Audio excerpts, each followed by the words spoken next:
Okay, students, so let us look at this question. A and B started a work, and after 10 days, B left the work. 2 days after B left, C joins A, and the total work was completed in n days.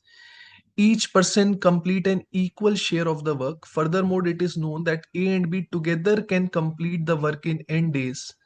C alone can complete the work in how many days? Best रहेगा पहले आप figure बना लें यार.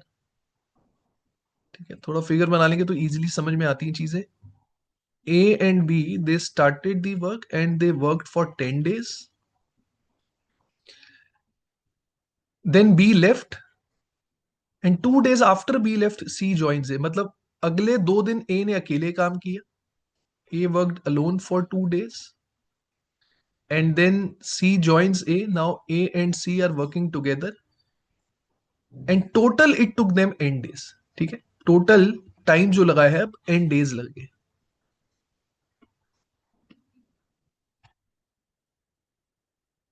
Very important information hair है students की सबने बराबर काम किया है. यहाँ पर ए ने भी 1/3 काम किया, बी ने भी 1/3 और सी ने भी 1/3 किया.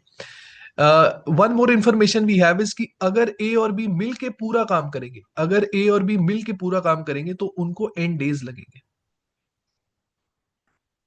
okay.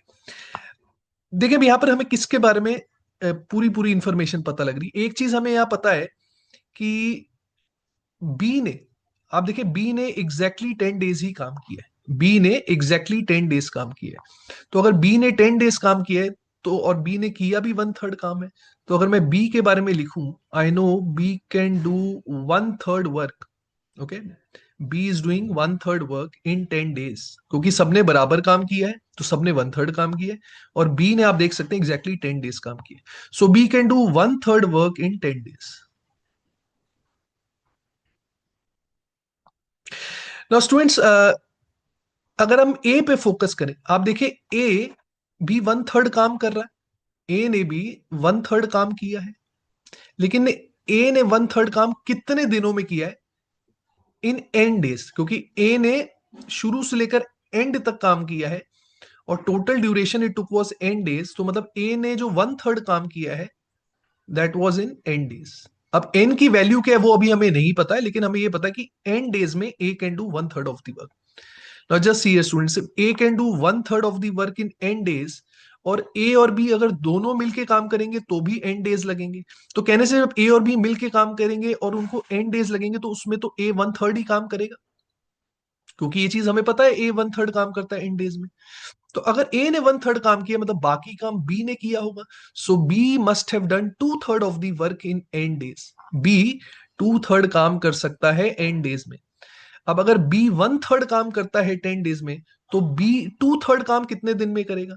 सो 1/3 काम के लिए अगर बी को 10 डेज लग रहे हैं, so to complete 2/3 of the work, okay, to complete 2/3 of the work B will take 20 days. तो इससे हम डायरेक्टली कह सकते हैं स्टूडेंट्स, क्योंकि एन डेज में बी ने 2/3 काम किया है और 2/3 काम करने के लिए बी को 20 डेज लगते हैं. That means N is equal to 20. And students if n is equal to 20 और a और b ने 10 दिन काम किया था, फिर a ने 2 दिन अकेले काम किया, total duration is equal to 20 days. इससे हम ये कह सकते हैं कि आखिरी में a और c ने कितने दिन काम किया? a और c ने 8 दिन काम किया. That means C worked for 8 days. Students, C ने 8 दिन काम किया है. अब आप देखिए C 1/3 काम कर रहा है, सी ने भी 1/3 काम किया. सी ने 1/3 काम कितने दिनों में किया? 8 डेज में किया है.